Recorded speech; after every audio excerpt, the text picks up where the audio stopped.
On va donc sans plus tarder passer à la dernière partie académique. Alors, je vais pouvoir économiser un peu de temps sur la présentation de l'intervenant parce que tout le monde connaît Raphaël Dalmasso. Je me permettrai juste de rappeler pour les personnes qui nous suivraient en différé que tu es maître de conférence à l'Université de Lorraine et que tu es attaché plus spécifiquement à l'IAE Nancy. Ça a été dit ce matin, tu es également le représentant de l'axe droit social à l'Institut François Génie, et toi aussi, depuis ta thèse de doctorat, tu t'intéresses aux problématiques de réduction d'effectifs, et finalement ta communication va être dans le fil logique de ce qui a été dit avant, puisque tu vas avoir une démarche relativement proche, cette fois-ci non pas pour les RCC mais pour les APC, les accords de performance collective. Bonjour, alors ah si, voilà, ça s'affiche. Donc oui, voilà, je vais parler du deuxième volet de cette recherche sur les accords d'entreprise, à savoir les accords de performance collective. Donc encore une fois, je redis tout ce qui a été dit, c'est une recherche collective, donc voilà, je parle au nom de toute une équipe. Et il y a notamment un nom que je tiens à mentionner, qui est Jordan Poulet, qui est notre dernier postdoc qu'on a eu, qui a fait un travail considérable sur cet aspect-là des accords de performance collective. Alors, je pense qu'il y aura peut-être des questions, je pense qu'on les prendra après la table ronde, n'hésitez, enfin, j'ai vu qu'il y a quand même pas mal de praticiens ici, il y aura peut-être des questions qui seront posées, on y répondra après, on vous cédera bien entendu la parole. Alors, sur les accords de performance collective, on a fait la même méthode, que je vais pas trop détailler, du coup, que Christelle a bien détaillé. Alors, quelques rappels juridiques vraiment très rapides sur l'APC. J'ai beaucoup fait souffrir mes étudiants à l'automne dernier, donc je vais pas trop revenir dessus. Ils ont souffert encore la semaine dernière. Article 2254-2 du Code du travail, l'idée c'est de modifier des contrats de travail. En fait, ça sert à ça, l'APC sert à modifier un contrat de travail, notamment sur la rémunération, sur le temps de travail ou sur la fonction, la mobilité géographique du salarié. Comme partout, enfin comme les autres dispositifs qu'on a déjà étudiés, il faut un accord d'entreprise, et ce sont ces accords d'entreprise qu'on a eu la chance de pouvoir voir. Donc là-dessus, c'est ce qui est agréable quand on contracte avec la DARES et France Stratégie, c'est que du coup on a tout de suite des tas de trucs qui sont super durs à avoir. Là, on a réussi à avoir des accords de performance collective qui sont normalement des accords quand même très très compliqués à se procurer. Donc l'idée, c'est qu'il doit y avoir une négociation, bien entendu, entre partenaires, entre l'employeur et les syndicats, les délégués syndicaux ou éventuellement un référendum, et donc il doit y avoir des contreparties, notamment sur l'emploi, parce qu'effectivement, ce sont quand même des sacrifices qu'on demande aux salariés, qu'on va demander aux salariés sur son emploi, sur son temps de travail, sur sa rémunération, et donc il devrait y avoir quelques contreparties. Et là-dessus, le législateur a été extrêmement lâche, large. Donc le législateur a présupposé finalement que la négociation serait suffisante. Et là, ça s'inscrit dans un continuum d'accords sur l'emploi, l'accord de préservation des emplois de l'emploi, l'accord de mobilité de l'emploi, je crois que c'est comme ça que ça s'appelait. Et donc du coup, qui n'avait pas été des grands succès. Et là-dessus, l'idée était de rendre quelque chose de beaucoup plus souple pour quand enfin ça ait du succès, parce que notamment l'accord de préservation des emplois de l'emploi avait été très très peu utilisé. Donc le sort pour le salarié, que se passe-t-il pour le salarié? Alors le salarié, je vais être très rapide, il a le droit de refuser la modification de son contrat de travail, donc il a le droit de dire non, mais s'il dit non, il a quand même quelques petits problèmes, à savoir qu'il sera quand même licencié pour un motif sui generis, donc ayant une cause réelle et sérieuse, qui ne sera pas un licenciement économique, et donc on l'incite quand même forcément à dire oui, quoi. Il a le droit de dire non, mais en pratique il dira plutôt oui. Enfin c'est ce qu'on pense. Alors donc on a réussi. Alors là, à la différence des APC, on a fonctionné sur 2019. Là, on est intervenu plus tard sur à la différence des RCC, on avait fonctionné sur 2019. Là, on a travaillé sur les RCC en 2021, donc très tardivement. Et on avait le choix, soit de travailler sur des données qui, pour notre point de vue, étaient déjà anciennes, 2018-2019, 2020 étant inexploitable. Donc, on a privilégié 2021 en ayant peu d'accords. Donc, on a 37 accords signés entre le 1er janvier et le 24 mars 2021. Donc on a un échantillon encore plus réduit que pour les RCC, mais il a l'avantage d'être le plus récent possible. Voilà, comme ça on est encore dans une certaine actualité. On est dans la période immédiatement post-Covid. Ça rejaillit d'ailleurs dans ces APC. Et donc on a fait la même méthode, à savoir de commencer à lire, de commencer à coder, de faire des allers-retours. Et pareil, là on a fait des grands tableaux. Alors je ne les ai pas montrés, mais des grands tableaux Excel où on a mis le maximum de données possibles. Et j'ai oublié de le dire, mais il n'y a pas de validation administrative. Hein, donc là, on est dans un accord où effectivement, on est dans une totale liberté tant que c'est signé par les deux parties. Donc là, les données n'ont pas vraiment de valeur, ne peuvent pas avoir de valeur statistique, mais l'idée, c'est d'avoir peut-être des premières tendances. Alors, sur les structures juridiques, je vais assez vite, on trouve de tout. Et globalement, j'ai l'impression que ça semble les mêmes proportions que dans la vie réelle. Donc, des SAS, très majoritairement, des sociétés anonymes, des associations, des unités économiques et sociales, des SARL. Enfin voilà, donc ça peut concerner tout type d'entreprise, toute taille d'entreprise. On a vu toutes les grandes tailles, tous les secteurs d'activité. Donc, on a vu l'industrie aéronautique, le tourisme, la restauration, la plasturgie, mécanique de précision, enfin voilà, accueil de résidents seniors, etc., etc. Donc voilà, donc finalement, ça c'est quand même une information qui est quand même intéressante. Et ça, c'est certainement une différence qu'il y avait avec les plans de départ volontaires, c'est que ça a en pratique quelque chose, une application certainement beaucoup plus large que les anciens accords de préservation et de développement de l'emploi. Pardon, pas de plan de départ volontaire. Donc sur qui signe ça? Donc on a une très grande majorité d'accords signés par les délégués syndicaux, mais quand même, point qu'il faudra investiguer, on a quand même 6 accords, on avait 6 accords validés directement par les salariés via un référendum, ce qui me semble élevé. Alors je ne connais pas les statistiques globales de signature d'accords d'entreprise via référendum, mais ça me semble important. Et c'est vrai qu'on se souvient tous, nous en Lorraine, de l'affaire Smart à Ambar, où justement s'était posé déjà dès 2014, 2015, la problématique du référendum sur ce type d'accord sur l'emploi. Donc il y a peut-être une particulière appétence pour ce type d'accord d'entreprise pour la voie du référendum. Mais c'est encore à creuser. C'est encore une question qui reste en suspens. Sur les syndicats signataires, alors là-dessus, je ne sais pas s'il y a des syndicalistes ici, mais finalement, on voit tous les syndicats signataires, comme pour les RCC d'ailleurs, ça on ne l'a pas dit. Donc voilà, on a 70% des accords ont été signés par la CFDT, mais on a quand même aussi 40% CFE, CG, CFO, presque 35% par la CGT. Donc c'est quand même toujours intéressant de voir des confédérations syndicales qui peuvent être dans leur discours national très hostile à des dispositifs et finalement au niveau entreprise par entreprise d'avoir des délégués syndicaux qui vont signer ces accords d'entreprise et je pense qu'il n'y a pas de contradiction d'ailleurs, on peut être contre un dispositif et quand même pouvoir l'utiliser au cas par cas. Donc sur la durée des APC, on a effectivement 15 APC à durée indéterminée.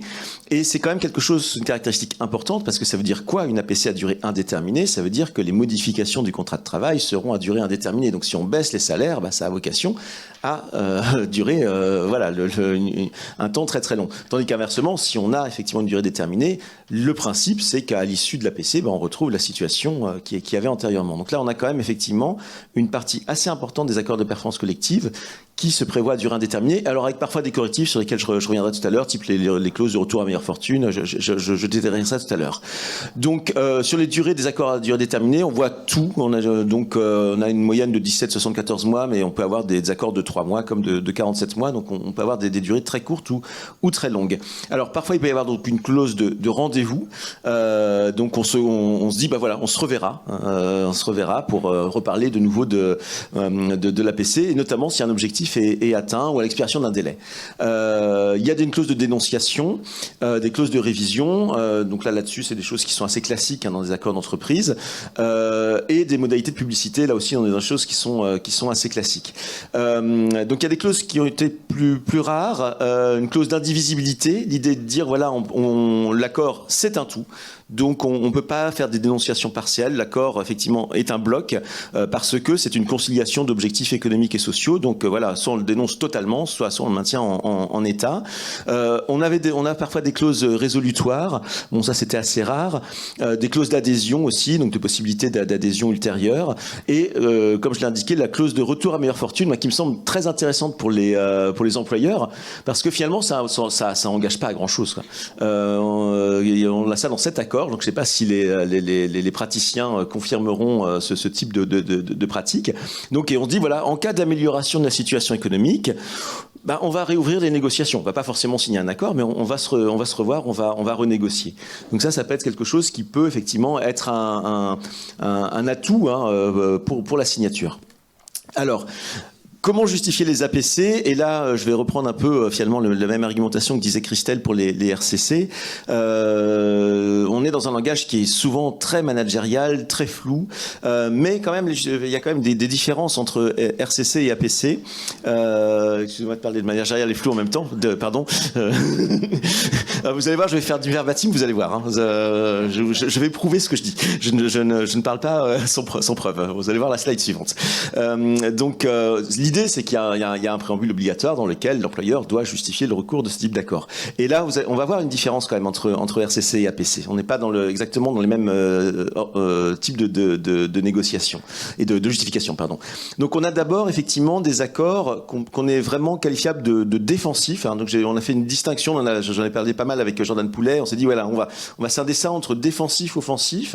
Et l'idée d'une logique défensive, c'est qu'effectivement là, l'APC est une réponse à une difficulté que traverse l'entreprise. Alors là, ça a été assez systématique. La difficulté qui a été quasiment systématiquement évoquée, c'était le Covid, mais on était entre janvier et mars 2021, donc on était encore vraiment dans une période très très immédiate, dans une période de pandémie encore. La pandémie n'était pas du tout terminée. Mais à côté de ça, il y a quand même baisse du chiffre d'affaires, difficultés économiques, résultats en recul. Donc là, vous voyez qu'à la différence des RCC, on n'hésite pas à invoquer des motifs qui sont quand même relativement proches du licenciement pour motif économique. Tandis que dans la RCC, vous aviez vu que l'employeur a un peu du mal à aller sur ce terrain-là, un peu peur d'aller sur ce terrain-là. Tandis que là, effectivement, dans la mesure où on est là pour modifier des contrats de travail et pas les rompre, finalement, c'est beaucoup plus facile d'invoquer une difficulté économique ou un résultat en recul, un besoin de production. Donc là, on est vraiment dans une logique défensive. L'entreprise a une difficulté, elle ne veut pas licencier, elle veut modifier des contrats de travail, mais elle n'a pas honte de dire qu'elle a des difficultés. Donc voilà, même souvent, le problème, c'est que ces cas ne sont pas très détaillés. Alors on a quand même parfois des références explicites, mais on n'a pas vraiment de chiffres, on n'a pas de données chiffrées, rarement de données chiffrées. Les préambules sont relativement courts dans ces accords-là. Donc on a le mot réorganisation qui est un mot magique, hein, qui est très très souvent évoqué, et là la réorganisation, ça sera dans une optique défensive, hein, retrouver l'équilibre financier, garantir la pérennité de l'emploi, garantir le maintien de l'activité, etc., etc. Donc là on est le mot réorganisation, il est utilisé de manière défensive, mais il peut être aussi utilisé dans des accords qu'on va qualifier plutôt d'offensifs. Alors là, cette logique offensive, on la trouve aussi dans les APC, c'est ce qu'on trouve beaucoup dans les RCC, et on s'inscrit beaucoup dans l'anticipation. Donc on retrouve beaucoup ce mot-là, on anticipe des difficultés. Alors voilà, et le langage managérial, je prouve ce que je dis. Un accord vise à définir le cadre et les règles adaptées à la conjoncture et à la situation de la société, et à mettre en place une configuration souple pour l'organisation de l'entreprise dans son environnement, ceci notamment afin de s'inscrire dans une dynamique de développement optimale. Cet accord s'inscrit en conséquence dans une logique permettant de répondre aux nécessités liées au fonctionnement de l'entreprise. On a une belle phrase qui ne veut rien dire, mais c'est beau. Voilà le langage voilà, que vous étudierez, que vous pratiquerez, mes chers étudiants. Donc, alors certains accords sont quand même plus précis. Hein, on veut fidéliser une clientèle, on va s'adapter à des fluctuations saisonnières, on va conquérir un nouveau marché. Donc ça, on ose le dire. Hein, on va conquérir un nouveau marché, on va augmenter la productivité. Donc là, on est dans une logique offensive plus assumée et plus précise. Donc voilà cette justification offensive. Donc on a vraiment ces deux justifications possibles, mais encore une fois, qui sont toujours assez floues, assez peu étayées. Donc l'information des salariés, je vais très vite là-dessus, mais c'est quand même un souci dans ces accords. Hein. C'est normal, il faut que les salariés et que les partenaires sociaux, hein, et que les CSE soient informés. Donc là, c'est quelque chose qui est souvent très présent dans ces accords-là, ça c'est normal, et notamment l'information des salariés. Et on a des informations souvent très rapides, personnalisées des salariés, hein, qui est prévue. Sur le contenu des accords, donc on a effectivement toute une palette de modifications possibles du contrat de travail. Donc il y a 3 types de modifications: l'aménagement du temps de travail, à la hausse, à la baisse, la flexibilité, l'aménagement des rémunérations, plutôt à la baisse en général, et les mobilités internes qui va être plutôt soit la mobilité géographique, soit la mobilité fonctionnelle. Et donc on peut avoir bien entendu un cumul, hein, de ces modifications. Donc sur l'aménagement du temps de travail, là c'est peut-être là où c'est le plus riche. Les accords étaient le plus riches, les plus compliqués. Donc là je simplifie un peu tout ce qu'on a vu. On peut avoir une augmentation du temps de travail qui peut se faire avec ou sans augmentation du salaire perçu, donc avec maintien du taux horaire ou pas. Donc le taux horaire peut baisser. Donc on a aussi beaucoup d'accords qui modifient la rémunération des heures supplémentaires. Ça c'est quelque chose de très présent, où on avait des majorations d'heures supplémentaires qui étaient assez favorables et qui sont baissées. On peut passer de 50% à 25% des majorations. Voilà, donc donc on travaille beaucoup là-dessus, ces accords sont beaucoup là-dessus, sur les majorations d'heures supplémentaires, sur le contingent d'heures supplémentaires, sur le forfait jour annuel, le passage de certaines catégories au forfait jour annuel. Donc là, il y a effectivement des tas de dispositifs assez subtils, hein, qui permettent à la fois d'augmenter le temps de travail ou de le baisser. Et ça a un lien avec la rémunération. Les deux sont souvent liés. Hein. Temps de travail et rémunération sont souvent liés, donc c'est souvent compliqué de voir l'un par rapport à l'autre. Donc on peut avoir une configuration qui est la pire, hein, augmentation du temps de travail et maintien du salaire.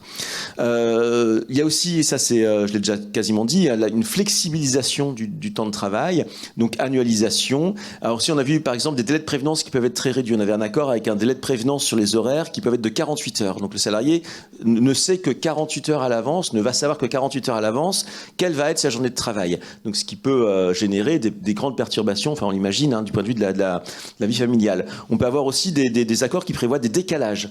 On peut, le salarié va être du matin, puis on va lui dire finalement, non, vous êtes de l'après-midi. Au lieu de travailler à 8 heures, vous travaillez à 14 heures. Et là, pareil, avec des délais de prévenance assez courts. On peut avoir également une polyvalence entre travail de jour et travail de nuit qui est prévue. Donc on a des tas de flexibilisations possibles, hein, sur le temps de travail qui ont des incidences, hein, vous en rendez bien compte, hein, sur la vie quotidienne du salarié. Donc on peut avoir aussi de la réduction du temps de travail, hein, c'est un outil pour pouvoir réduire le temps de travail. Certains accords souhaitent le réduire. Donc on avait parfois un accord qui a passé de 39 à 37 heures, et on avait même un accord pour les personnels d'agence de voyage qui passe de 37 heures à 17,5 heures. Donc les salariés perdent la moitié de leur temps de travail suite à cet accord de performance collective. Donc ils perdent la moitié de leur rémunération, quoi, pour dire les choses autrement. Donc voilà ce type, hein, de mesures, hein, qui peuvent être prévues, hein, dans les accords de performance collective. Donc la rémunération, c'est très lié avec le temps de travail, mais on peut avoir aussi des dispositifs spécifiques à la rémunération. Donc on peut avoir un passage d'un fixe à un variable, ça on l'a vu plusieurs fois, avec à chaque fois une modalité de calcul des rémunérations variables. On peut avoir parfois clairement une baisse de salaire, ça ne sera pas le plus fréquent, mais on l'a vu. Alors une fois, il faudra que je le revoie cet accord-là, parce que ça me semble rétrospectivement quand même énorme, un accord qui prévoit une baisse de salaire de 25%, donc il faudrait quand même que je reprenne ça pour être sûr que je ne me suis pas trompé. Ou alors beaucoup agissent sur les heures supplémentaires, comme je l'ai dit, hein, sur la rémunération des heures supplémentaires. Et un certain nombre d'indemnités complémentaires. Donc sur la mobilité géographique ou professionnelle, je dirais que c'est peut-être l'endroit où on en a le moins vu. Enfin, il y en a, hein, mais c'est peut-être un tout petit peu moins fréquent. Donc on peut avoir une mobilité géographique, ça sera surtout ça. Donc là, pareil, ça permet, j'avais fait souffrir déjà mes étudiants aussi là-dessus, de pallier une éventuelle absence de clause de mobilité géographique dans un contrat de travail. Hein. Là-dessus, on peut prévoir la mobilité géographique des salariés alors même qu'il n'y a pas de clause de mobilité dans les contrats. Voilà. Alors souvent, en général, quand il y a une mobilité géographique, il y a quand même un petit peu d'adaptation. L'employeur ne va pas juste prévoir une mobilité géographique. Donc on voit par exemple des primes d'installation, des primes de mobilité. Même parfois, il y avait un accord qui prévoyait un voyage de reconnaissance. Le salarié, avant d'accepter de sa modification de contrat de travail, on lui paye un voyage à l'autre bout de la France pour voir s'il se plaît bien à Charleville-Mézières ou je ne sais où, avant de pouvoir accepter, hein, la modification de son contrat de travail. Et donc là, il peut y avoir des délais de réponse qui vont être un peu plus longs, parce que souvent les délais de réponse des salariés sont quand même relativement courts. On lui demande assez rapidement de dire si oui ou non il accepte, hein, la modification de son contrat de travail. Mobilité professionnelle. Donc là-dessus, il y avait des accords sur la polyvalence des salariés. Et donc on a des accords qui prévoient des formations internes. Et donc là-dessus, effectivement, le salarié acceptera ou non la modification de son contrat de travail, éventuellement après cette formation. Donc là, on peut avoir un délai un peu plus long d'acceptation. Donc, alors là, on voit tous les sacrifices, hein, qu'on peut demander aux salariés. Donc la question qu'on se pose, c'est est-ce qu'il y a des contreparties? Quelles sont-elles? Comment elles sont? Donc il y en a parfois, mais rarement. Je crois que c'est comme ça qu'on peut le dire.